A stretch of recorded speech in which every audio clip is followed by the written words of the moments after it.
Back in 2020 जब मुझे आदत पड़ी हुई थी रोज नहाने के बाद अपने बालों में बहुत सारा तेल डालने के बाद उसको स्लिक बैक कर लेने की, क्योंकि मुझे ऐसा बताया गया था कि अगर रोज हम अपने बालों में तेल डालते हैं, जितना ज्यादा हम ऑयल डालेंगे उतने ज्यादा हमारे बाल थिकर, हेल्दियर और शाइनियर होंगे, which was partly true but overall it was a myth. क्योंकि जब मैंने ऐसा किया था मेरे बाल आगे से झड़ने लग गए थे। आप इस फोटो में देख सकते हो, आज से 5 साल पहले जो बंदा अपनी प्यूबर्टी एंटर ही कर रहा है, 13-14 साल का बच्चा, उसके बाल झड़ रहे थे। उस टाइम के 5 साल बाद जिस टाइम पे मेनली लोगों के बाल झड़ते हैं, रिसीड होती है हेयरलाइन, उस टाइम पे अगर अभी आप मेरे बालों को देखते हो तो इट इज टोटली फाइन। मेरे बाल कहीं से भी नहीं झड़ रहे, मेरी हेयरलाइन एकदम परफेक्ट है। इसी तरीके के और भी मिथ्स है जो कि हमारी सोसाइटी में बहुत ही कॉमन है, लोग बोलते हैं और दूसरे बिलीव कर लेते हैं, तो उनको आज मैं बस्ट करने वाला हूँ।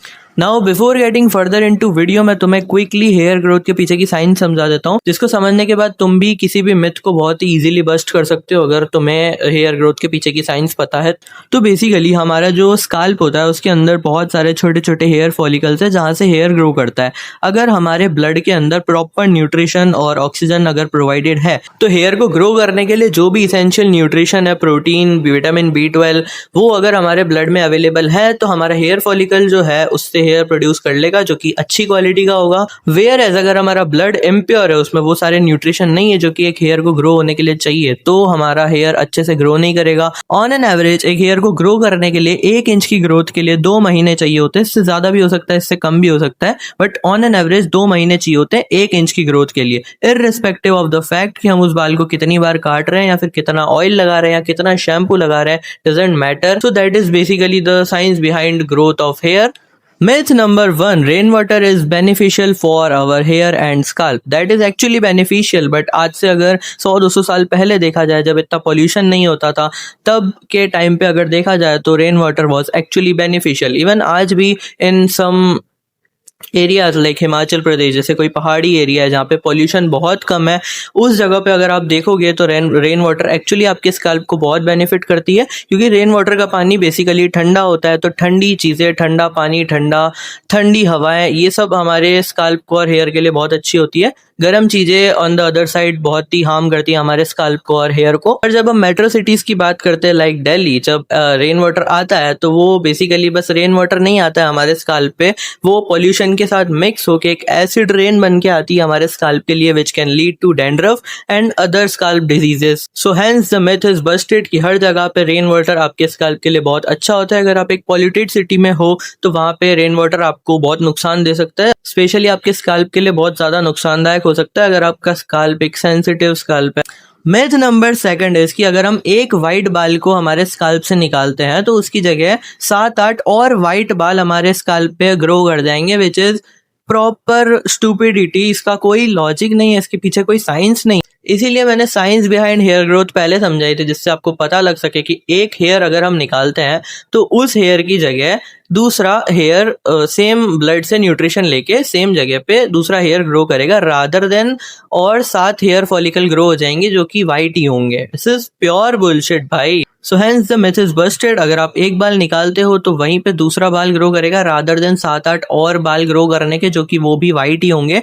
इवन वो जो बाल तुम प्लग करोगे वो भी डिपेंड करता है कि व्हाइट करेगा या ब्लैक करेगा तुम्हारे न्यूट्रिशन पे। अगर तुम्हारा ब्लड फुल ऑफ न्यूट्रिशन है, तुमने प्रोटीन खाया है, अच्छा खासा विटामिन B12 खाया है, जो भी चीज़ें रिक्वायर्ड है ब्लड को जो भी चीज़ें रिक्वायर्ड है हेयर को ग्रो करने के लिए, वो सारी अगर तुम्हारी बॉडी में है तो वो अगेन ब्लैक ही ग्रो करेगा। एंड अगर तुम्हारे साथ ऐसा हो रहा है so that is because of your genetics, that is because of your diet. This has no relationship with तुमने वो वाइट बाल निकाला था इसलिए तुम्हारे बाकी बाल वाइट आ रहे हैं। This has proper dependency on your diet, on your genetics, on your nutrition, not because तुमने वो वाइट बाल निकाला था। Myth number 3 is cutting your hair too often makes it grow faster, जो कि बहुत ही सच लगता है अगर हम खुद करके देखते हैं। अगर हमारे स्प्लिट एंड्स को कटवा देते तो हमारे हेयर बहुत ज्यादा स्मूथ और थिकर नजर आते हैं, क्योंकि जैसा मैंने स्टार्टिंग में बताया था, हमारा जो फॉलिकल होता है वो जब स्टार्ट होता है वहां पे बहुत थिकनेस होती है और जैसे जैसे वो बढ़ता जाता है जो हमारे एंड्स होते हैं वो सबसे ज़्यादा थिनर होते हैं। तो अगर हम हमारे स्प्लिट एंड्स को कटवा देंगे तो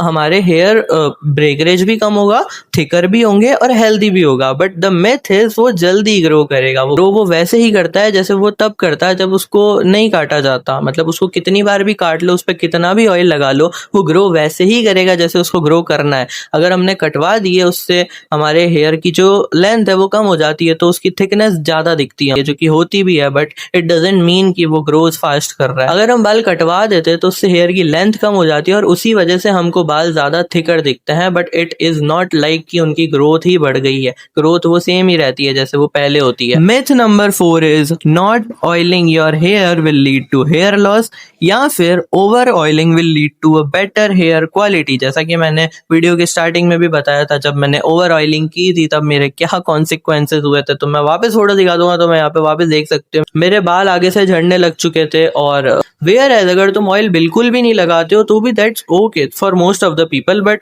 अगर तुम नहीं लगाते हो तो मोस्ट प्रोबेबली तुम्हें बाल तुम्हारे रूखे सूखे पड़ जाएंगे। मतलब तुम्हें जरूरत पड़ेगी, अगर तुम्हारा एक ड्राई स्कैल्प है तुम्हें ऑयल की जरूरत पड़ेगी, एंड डेफिनेटली लगाओ तुम, उसमें कोई बुरी बात नहीं है, लगाना चाहिए। मैं खुद लगाता हूँ वीक में एक बार, जब भी हेयर वॉश करता हूँ उससे पहले। बट ओवर ऑयलिंग नहीं करनी है और ना ही बिल्कुल ही नो ऑयल पे जाना है। तुम जा सकते हो, अगर किसी को नहीं सूट करता है वो बिना ऑयल पे जा सकता है, बट ओवर ऑयलिंग तो बिल्कुल भी नहीं करनी है। सो hence the myth is Busted. मैं ऑलरेडी बता चुका हूँ जब मैंने ओवर ऑयलिंग की थी तब मेरे साथ क्या हुआ था, और जब मैंने छोड़ दी तब मेरी हेयर लाइन क्या हो गई है। Myth number 5 is again on two different aspects. दोनों एक्सट्रीमिस्ट है। कुछ लोग कहते हैं बिल्कुल ही ओवर शैम्पूइंग करने का, और कुछ लोग सजेस्ट करते हैं कि तुम 1-2 महीना मत करो। दोनों ही गलत है अगेन अपनी अपनी जगह पे। मैं बताता हूँ, अभी मैंने एक पॉडकास्ट देखा था राज शमानी का, जिसमें एक डॉक्टर थे, वो कह रहे थे कि हमें वीक में at least 4 to 5 times a week हमें शैम्पू करना चाहिए। Proper bullshit. मैं एक मजदूर को भी सजेस्ट नहीं करूंगा कि वो 4 से 5 बार अपने बालों को धोए वीक में शैम्पू से। देन उनने बोला कि अगर हम बिल्कुल ही साफ पर्यावरण में रह रहे हैं, एसी के अंदर, या ऐसी कुछ चीजें मेंशन की थी कि अगर वहां पे बिल्कुल ही पॉल्यूशन नहीं है, then we can reduce it to 3 times a week.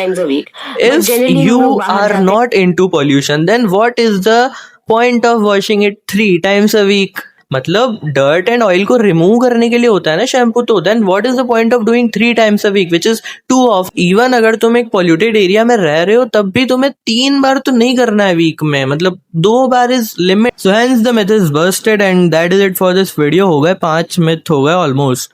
और भी अगर तुम्हें लगता हो कि कोई मिथ है मैंने जो कवर नहीं किया वो तुम कमेंट्स में बता सकते हो। और अगर तुम्हें चाहिए किसी टॉपिक पे वीडियो जो कि तुम्हें लगता है मेरे को बनानी चाहिए, तो वो भी तुम कमेंट्स में बता सकते हो। That is it. तब तक के लिए कीप इम्प्रूविंग, कीप लर्निंग।